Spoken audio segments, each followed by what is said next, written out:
गेल्या अनेक दिवसापासून आर-एस-एस कडनं प्रयत्न केले जात आहे बौद्ध समाजाला भुरळ पाडण्याचे आणि त्यासाठी आर-एस-एस कडनं अनेक अशा गोष्टी घडून आणल्या जात आहेत. त्यातच आर-एस-एसचे प्रमुख असणारे मोहन भागवत यांनी अनेक वक्तव्य केले.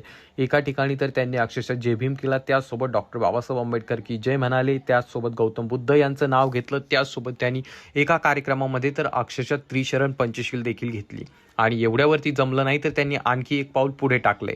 त्यांनी एक वक्तव्य केलं जे बौद्ध समाजाला भुरळ पाडण्यासाठी होतं, परंतु ही गोष्ट जेव्हा रवीश कुमार यांना कळाली तेव्हा त्यांनी थेट त्या ठिकाणी आर-एस-एस आणि मोहन भागवत यांची लायकी काढली. तर काय आहे आपण पाहणार आहोत, परंतु तत्पूर्वी तुम्हा सर्वांना विनंती असेल, चॅनलवरती जर नवीन असाल तर चॅनलला नक्कीच सबस्क्राईब करा.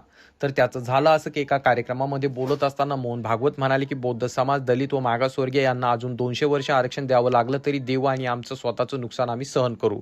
हे वक्तव्य त्यांनी केल्यानंतर जेव्हा ही गोष्ट रवीश कुमार यांना समजली तेव्हा त्यांनी त्या ठिकाणी बोलत असताना म्हणाले, अरे आरक्षण हे जे आहे काय आर-एस-एसने दिलेलं नसून ते भारतीय संविधानाने दिलेलं आहे. त्यामुळे तुमच्यासारख्या नासक्यांचं त्या ठिकाणी नुकसान होण्याचा काही प्रश्नच उरत नाही. तर याबाबत तुमचं काय मत आहे खाली कॉमेंट करून सांगा. चॅनलवरती नवीन असाल तर चॅनलला सबस्क्राईब करा.